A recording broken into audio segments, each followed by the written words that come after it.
World's first electric passenger drone, EHang 184.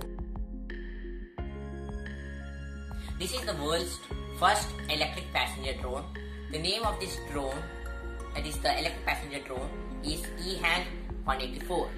The EHang 184 has 8 engines which gives the power to a set of 8 propellers or the engine fan of the EHang 184. The EHang 184 can carry a single passenger weighing about 100 kilograms and also his personal luggage like briefcase or handbag. After buckling in, the single passenger selects a destination on the automatic screen pad like a console system. It looks similar to a sat-nav system. The drone flies there automatically to the destination. The drone can fly for 25 minutes of flight time and has a range of 30 to 50 kilometers per hour in a single charge. It takes 2 hours to recharge. The drone has a ceiling height of about 11,000 feet above the sky, about sea level. This type of drones are very similar to other set of drones which are called Hubby drones. The drone can take off, land and fly automatically with a single click. In addition, it includes an automatic safe landing system should one of the propellers fail during flight. The EHang 184 drone is an automatic passenger drone that requires no license or previous flying experience. The reason for this is that you are not the pilot of the aircraft. You are not more than a passenger in a taxi. Once airborne, the drone will send information of flight path data and live video directly back to a command center. Everything is operated from this command center with sort of looks like NASA control with lots of computers and big screens on the wall with engineers able to control the drone anywhere in the world. The company is in the process of applying air certificates which could take some time depending on each country. The EHang 184 drone may come cheap. It's supposed to come between $270,000 to $370,000. The company has gone through many versions of the drone and constantly perfecting the design, and now the drone has gone over 200 tested flights, both wheeled with a pilot. This is about EHang 184 drone, taxi drone. Thank you.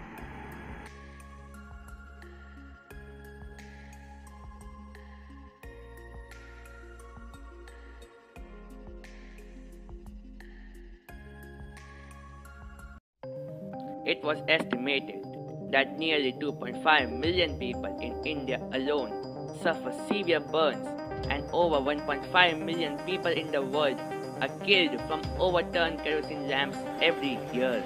Kerosene lamps are hazardous to both health and environment and constantly require replenishment. The fumes which are emitted after the burning of biomass fuels can cause eye infections and cataracts, and the emitted smoke is equal to smoking 2 packets of cigarettes every day. Some kerosene lamps emit fine particulates, carbon monoxide, nitric oxide, and sulfur dioxide when burned. These byproducts may reduce lung function and increase risk of asthma and cancer. 20% of the world's population do not have access to electricity. That's 1 in 5 people. With the growing world population, this number is projected to remain the same for next 20 years. Without electricity, most of the people have no other but to use kerosene lamps to light their homes. Except there is another. Gravity light! So how does it work? Well, the gravity light consists of an LED bulb fixed to an adjustable lamp that can be hung on the wall or the ceiling. It also comprises a pulley mechanism and a ballast bag hanging from the lamp. The ballast bag is filled with 9 kg of rock, sand or soil. Gravity light works on the principle similar to that of pendulum clocks that are operated on the basis with the help of their weight.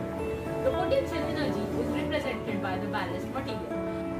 When the ballast bag is suspended, the potential energy in it is converted by gravity. This converted energy then generates electricity. The gravity light can be worked for 30 minutes continuously without being the ballast bag refilled.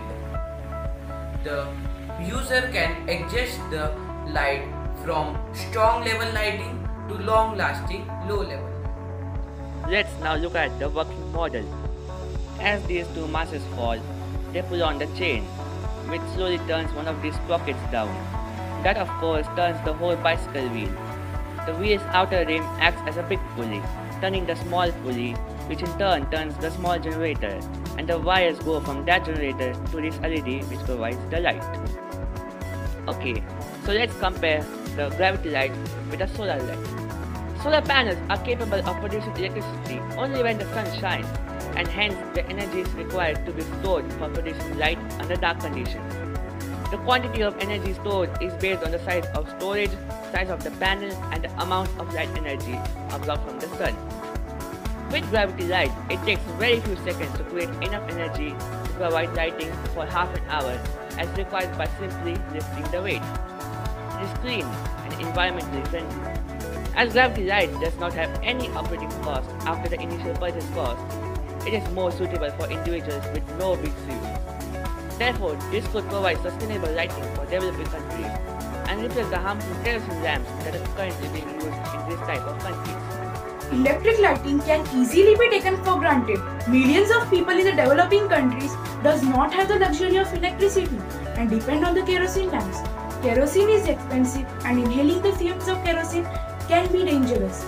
An inexpensive, renewable and sustainable gravity-powered light could indeed be an appropriate solution for lighting the demands across the world. May also find applications as a camping light or an emergency light in the future.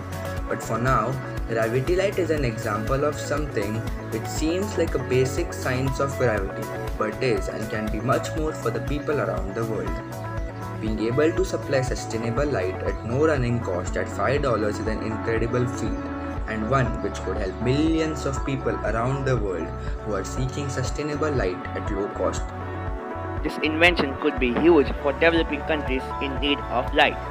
Gravity light is a clean, safe, affordable and sustainable alternative to the standard kerosene lamp.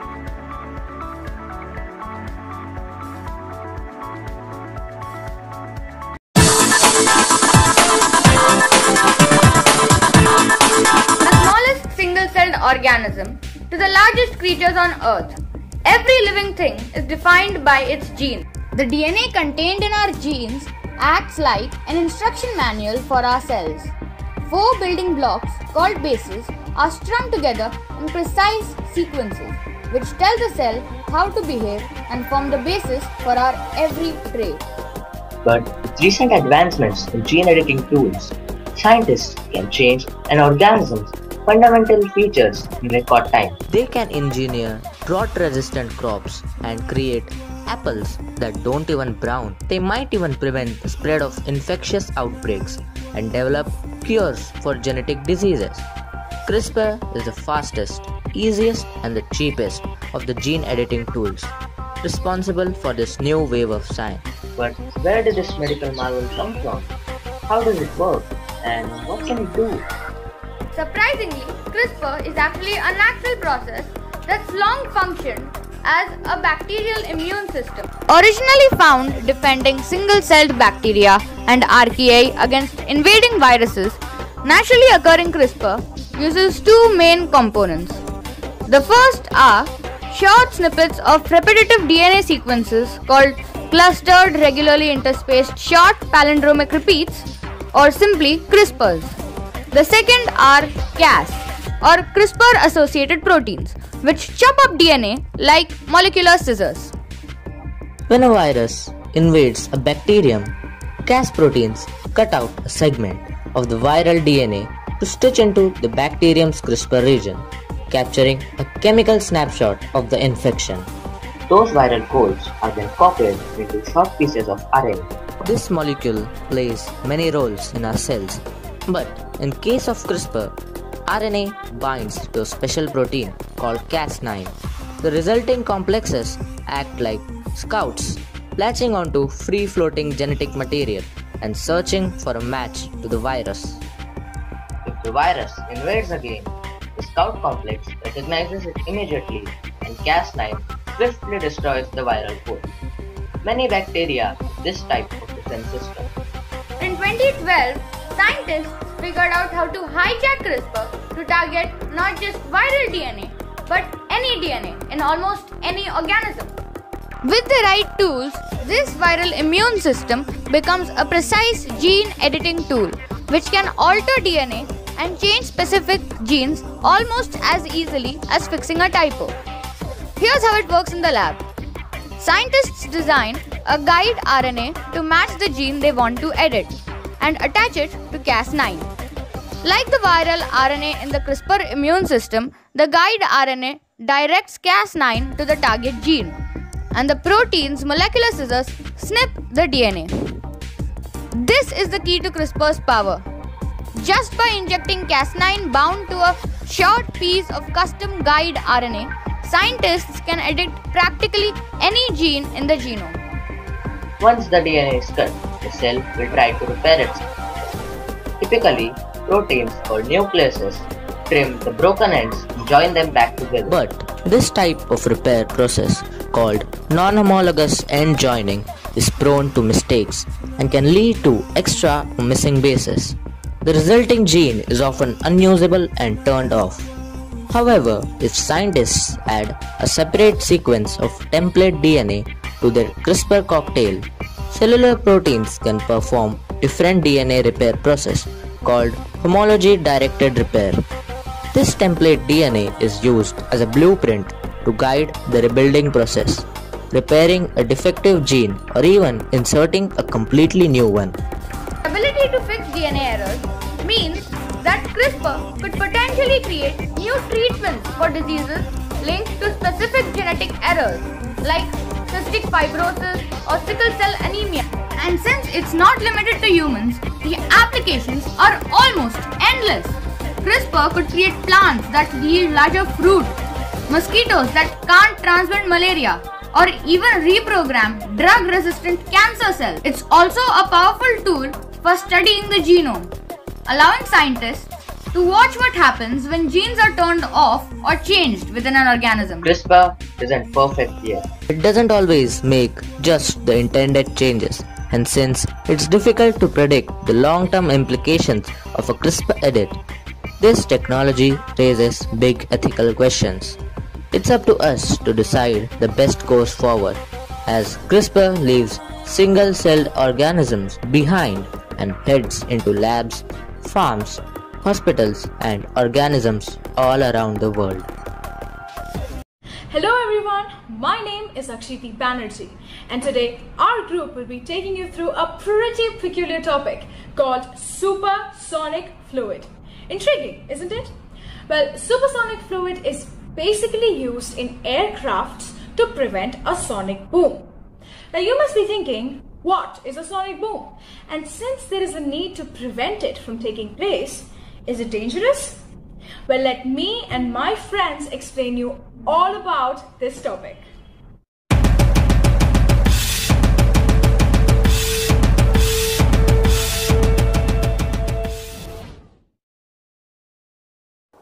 What is a sonic boom? Is it dangerous? A sonic boom is a sound associated with the shock waves created whenever an object travels through the air faster than the speed of sound. Sonic booms generate enormous amount of sound energy, sounding similar to an explosion or a thunderclap to the human ear.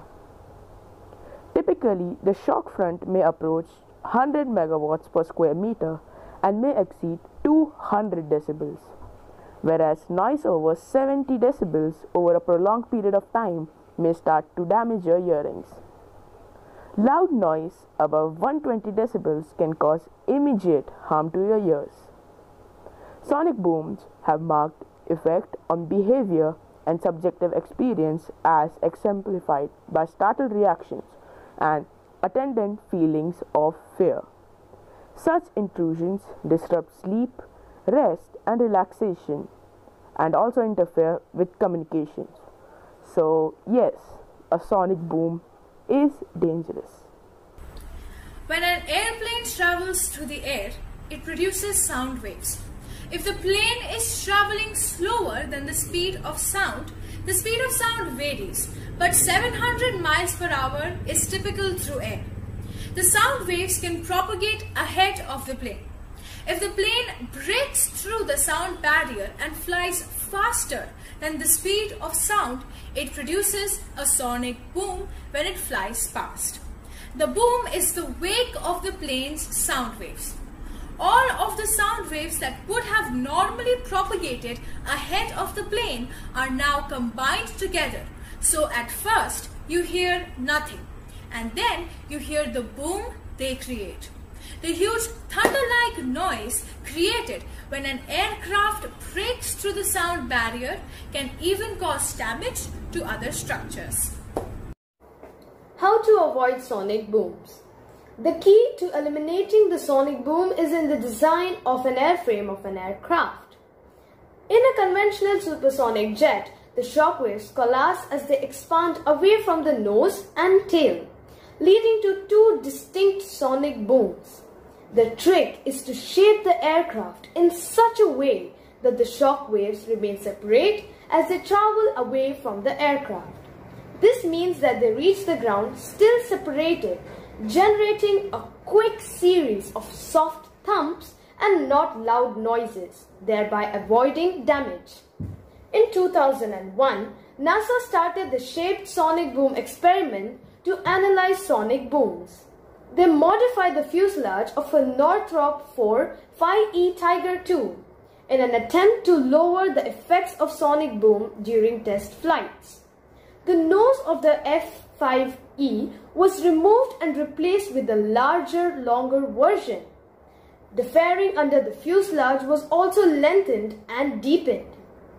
The modified F5E, or shaped sonic boom demonstrator, flew in 2003, and from that point, NASA took 1,300 sonic boom measurements from various ground sensors. NASA engineers confirmed that the modification led to an 18% reduction of initial pressure impulse, and booms were an average of 4.5 decibels quieter compared to an unmodified F5E. The latest NASA research comes from American Institute of Aeronautics and Astronautics, which held its first sonic boom prediction workshop in 2014. The workshop's purpose was to assess the current technology for predicting sonic boom propagation. The presentations consisted of latest techniques in computation, fluid dynamics software to help design and build better aircraft bodies and wings. This could lead to more defined supersonic fluid envelopes that pilot could adhere to, thereby creating fewer and smaller booms. Researchers demonstrated that supersonic airfoils can be constructed to induce passive laminar flow control LFC. This reduces or eliminates the turbulent cross flow on the wings that produce shock waves. Consequently, the goal of this research is to create LFC on that wing that would in effect mean the wing's leading edge would remain subsonic during supersonic flights. The absence of supersonic leading edge would reduce shock waves and minimize flow disturbances, producing more stable and efficient flights. Researchers performed at MIT Labs for Aviation and the Environment with NASA's help is analyzing the effect of sonic booms on the environment. Hypermach Aerospace in UK introduced a plan in 2011 to reduce sonic booms by using electromagnetic reduction technology on its Sonic Star aircraft. The engines designed by Hypermach's sister company Sonic Blue Aerospace are supersonic magnetic advanced generation jet electronic turbines, also called the S-Mach jets. The engine comprises of an electrical power and propulsion generator and a magnetic power flux field system with ion plasma annular injection. This engine also generates about 30.5 megawatts of electrical power. It also generates 54,700 pounds of thrust. Most of the electricity flows to power the bypass fans, the combustor and the generator. The excess electricity of 7 megawatts flows to the electrical sub-departments to power the landing revenues, avionics and the redundant systems. The magnetic field system also derives its power from the electronic turbine ring generator. Plasma is derived when there is an active electric current between two electrodes. The magnetic field system also controls and navigates the combustion and allows complete procedure of burning of the atomized and ionized fuel. Supersonic Magnetic Advanced Generation Jet Electric Turbine, that is SMAC jet, designed by Sonic Blue Aerospace for Hypermesh Sonic Star aircraft, relies on ion plasma injected ahead of the planar shock wave to reduce drag and the sonic boom.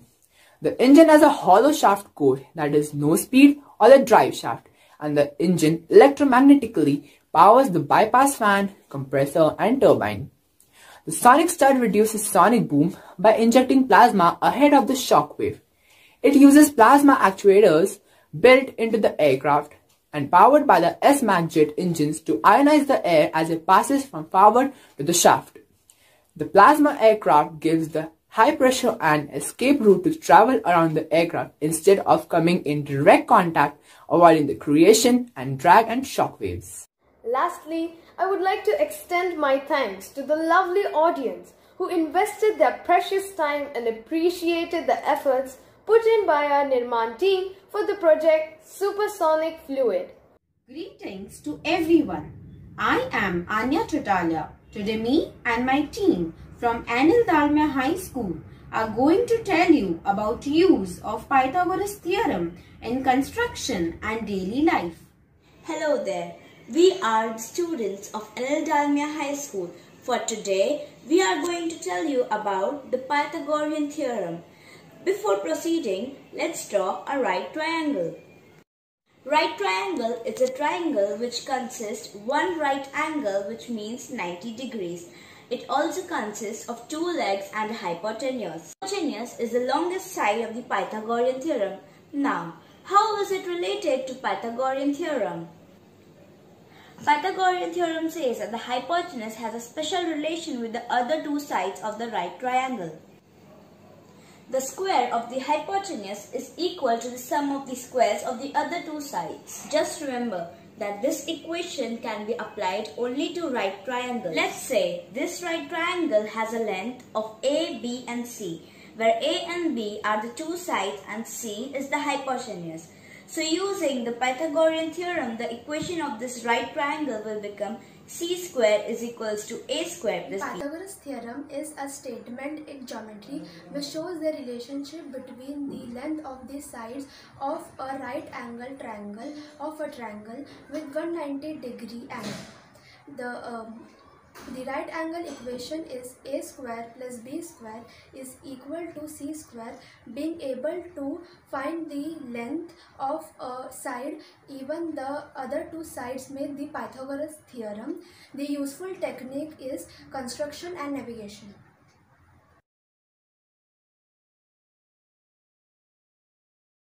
Architecture and construction. Theorem allows you to find the length of the diagonal that connects the other two parallel lines. This application is frequently used in architecture, woodworking and other such constructional purposes. For instance, say you are building a sloped roof. You know the height of the roof and the length it would require. You can use the Pythagoras theorem to find the length of the diagonal roof slope. You can use this information to cut properly sized beam to support the roof and to find the area of the roof, which you would need to shingle laying up square angles. Laying out square angles. The Pythagorean theorem is also used in construction to make sure buildings are square. A triangle whose side lengths correspond with Pythagorean theorem, such as 3 foot by 4 foot by 5 foot triangle, will always be a right angle triangle. When laying out a foundation or constructing a square corner between two walls construction, workers will set out a triangle from 3 strings that correspond with these lengths. If the string were measured correctly, the corner opposite the triangle's hypotenuse will be right angled triangle. So the builders will now construct their walls or foundation on the right line. In conclusion, the Pythagorean theorem has many uses in our daily life. As Pythagoras was an astronomer, he was also one of the greatest mathematicians ever. His theorems and formulas have helped us all and will continue helping us all through our lives. Good day to you all. Present here to see our topic climate intervention or climate engineering, commonly referred to as geoengineering. Geoengineering is a deliberate and large-scale intervention in the Earth's climate system, usually with the aim of mitigating the adverse effects of global warming. The most prominent subcategories of climate engineering are solar radiation management and carbon dioxide removal. Carbon dioxide removal refers to removing carbon dioxide gas CO2 from the atmosphere and sequestering it for long periods of time. With respect to climate, geoengineering is defined by the Royal Society as the deliberate large-scale intervention in the Earth's climate system.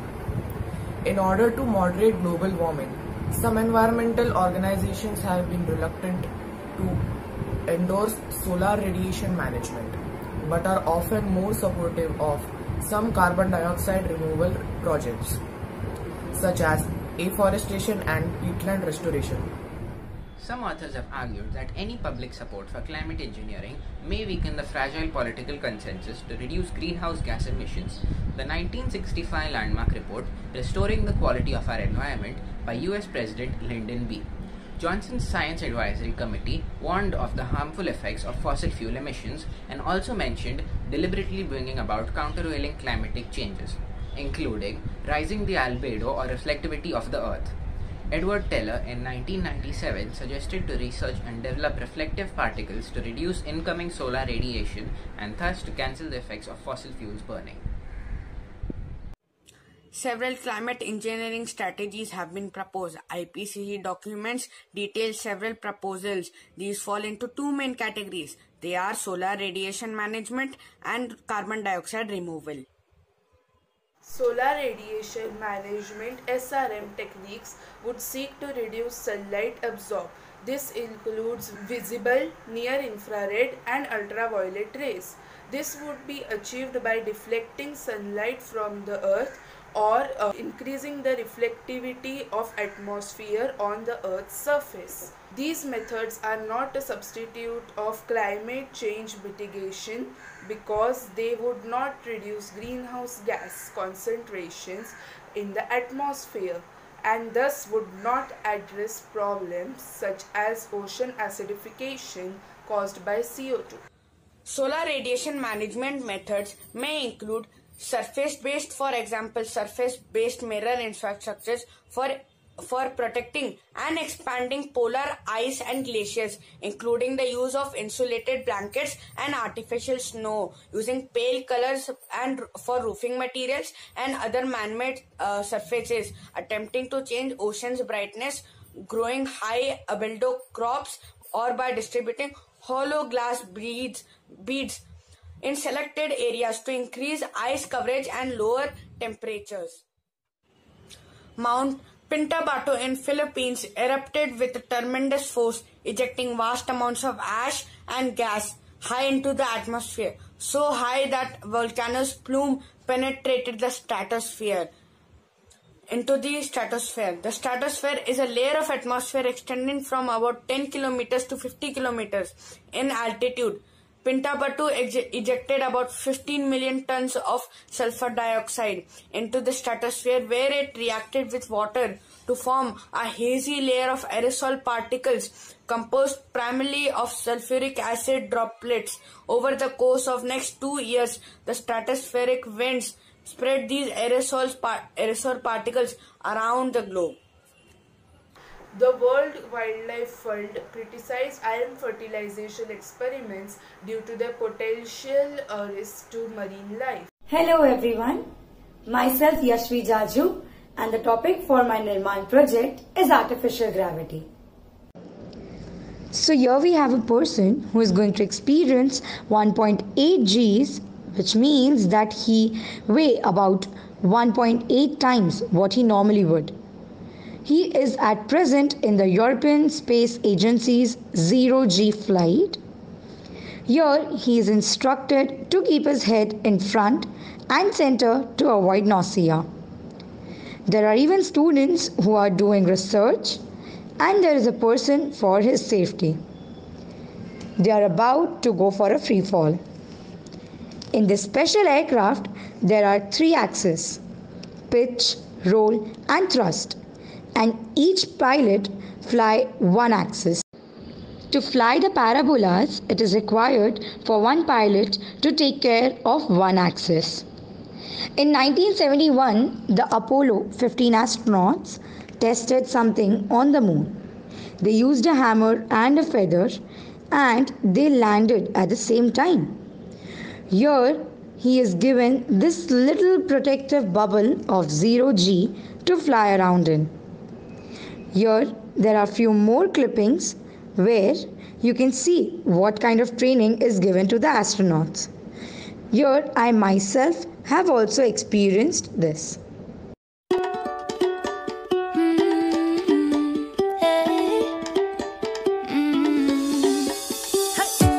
Don't think about it, just move your body. Listen to the music, sing oh eh oh. Just move those left feet, go ahead, get crazy. Anyone can do it, sing oh eh oh. Show the world you got that fire. Feel the rhythm getting louder. Show the room what you can do, prove to them you got the moves. Hey, I don't know about you, but I feel better when I'm dancing. Yeah, yeah, I'm better when I'm dancing. Yeah, yeah. And we can do this together. I bet you feel better when you're dancing. Yeah, yeah. Hello everybody, my name is Arya Patil and I am going to represent a video on the topic quantum computing.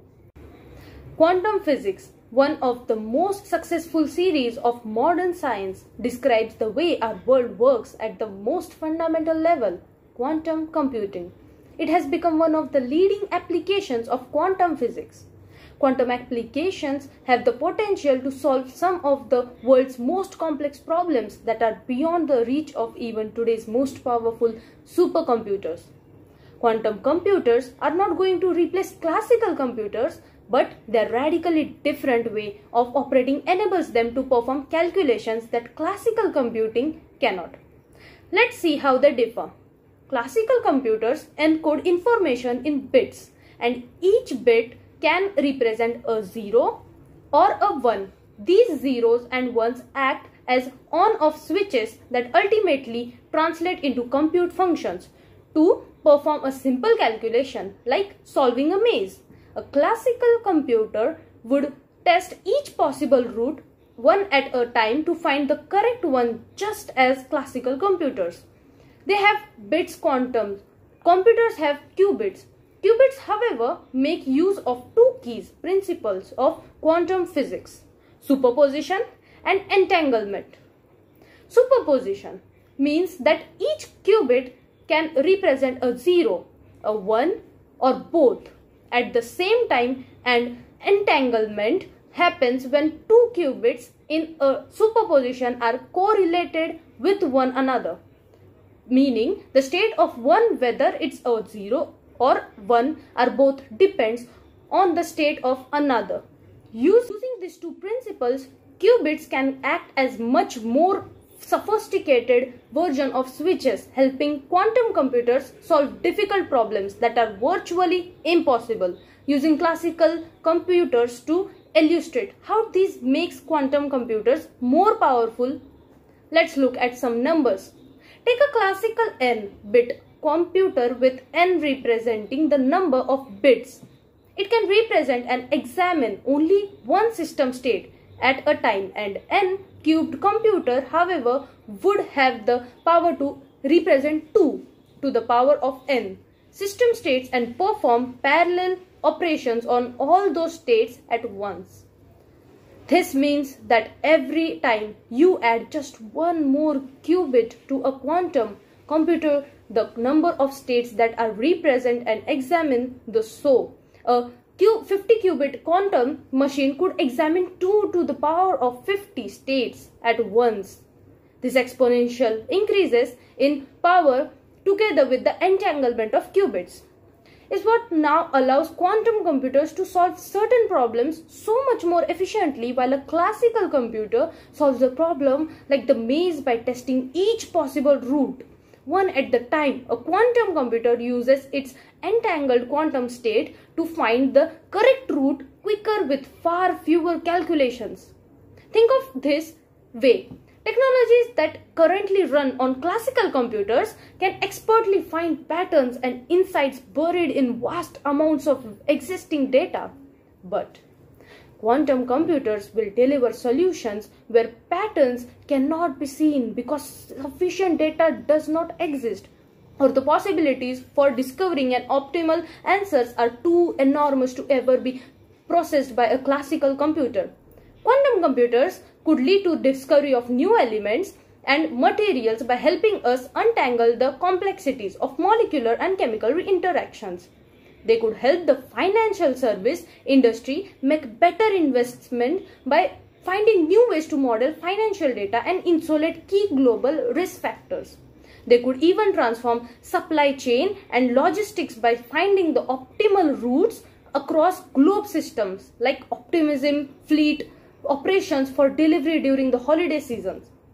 Quantum computing won't replace our everyday computers and smartphones, but its ability to solve complex problems will open up a new universe of information, transforming our view of the world and the way we navigate.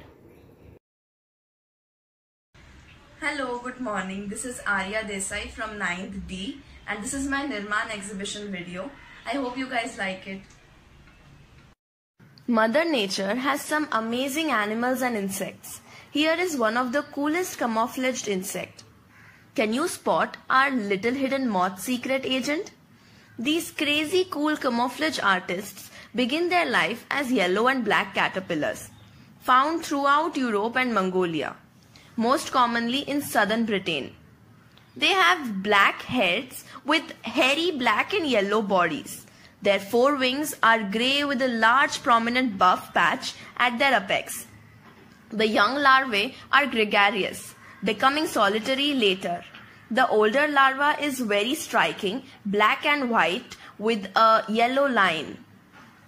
Once transformed into their final stage of life, these moths are fairly large and heavily bodied with impressive wingspans, which minimally reach up to 55 millimeters and maximum are up to 69 millimeters. Buff-tooth moth adults have a wingspan of approximately 55 millimeters. When resting, adults of this species resemble a broken twig or a silver birch and are known for flying in June and July.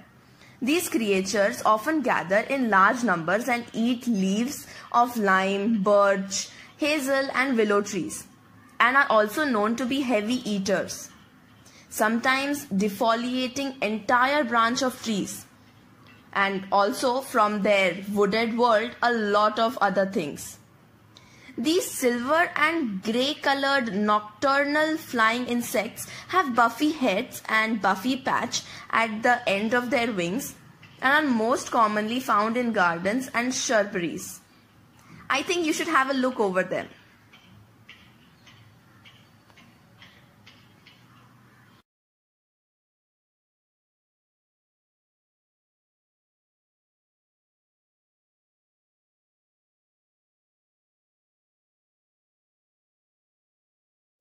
Well, this was it. I hope it was informative. Thank you.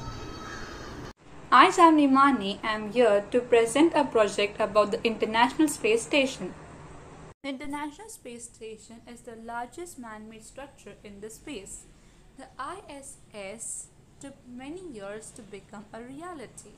In 1984, the US announced a project called the Space Station Freedom. It was never actually built in its original form. There were a lot of redesigns. In 1993, after several countries were bought on the board, the name was officially changed to the International Space Station. 5 years later, its construction began in the space. This is the ISS as it looks today. It is mainly used to conduct the science experiments that can only be done in space. There are usually 6 astronauts which switch out in every 6 months so that no one spends too much time in the space. The station is about the size of an American football field. It is located outside the Earth's orbit. This is the low Earth orbit.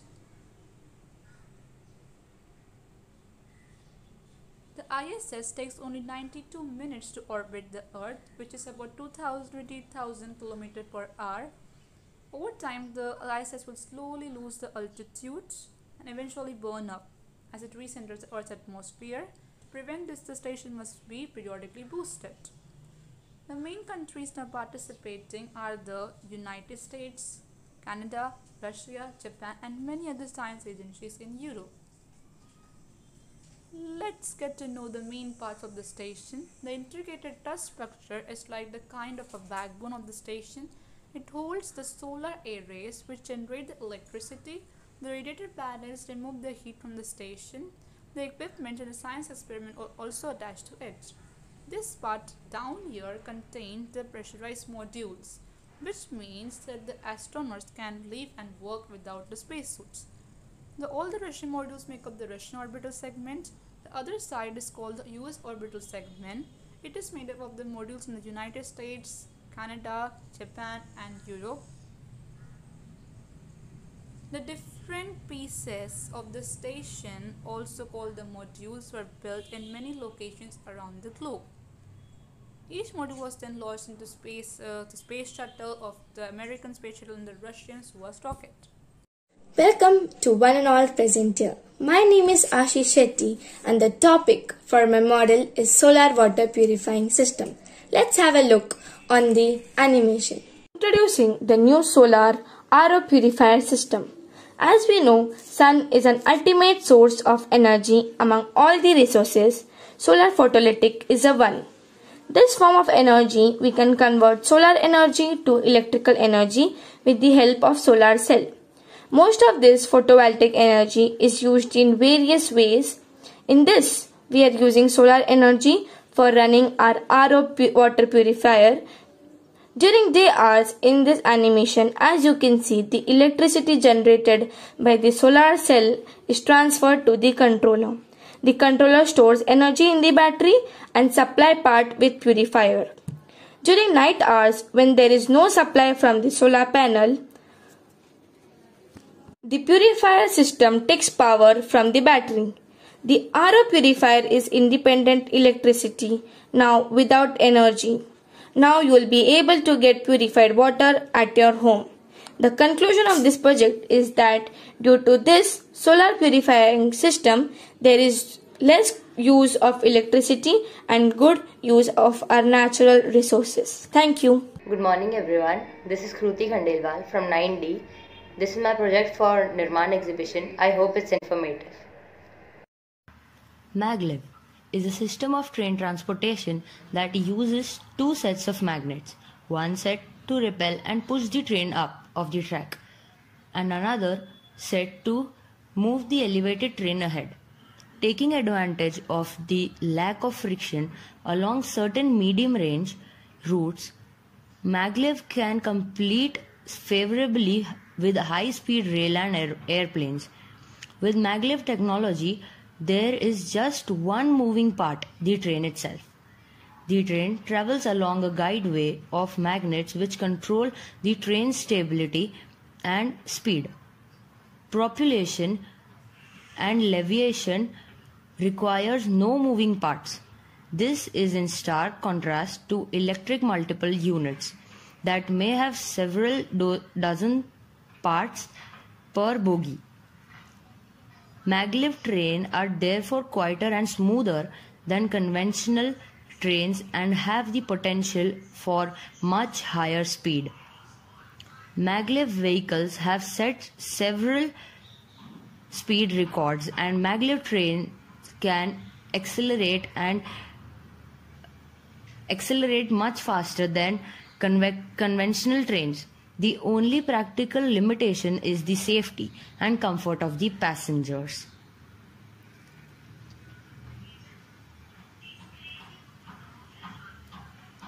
In the late 1940s, the British electrical engineer Eric Lathwaite, a professor at Imperial College London, developed the first full-size working model of the linear induction motor. He became professor of heavy electrical engineering at Imperial College in 1964, where he continued his successful development of the linear motor. Since linear motors do not require physical contact between the vehicle and guideway, they become a common fixture on advantage transportation systems in 1960s and 70s. Lathwaite joined one such project, the tracked hovercraft, although the project was cancelled in 1973. The linear motor was naturally suited to use with maglev systems as well.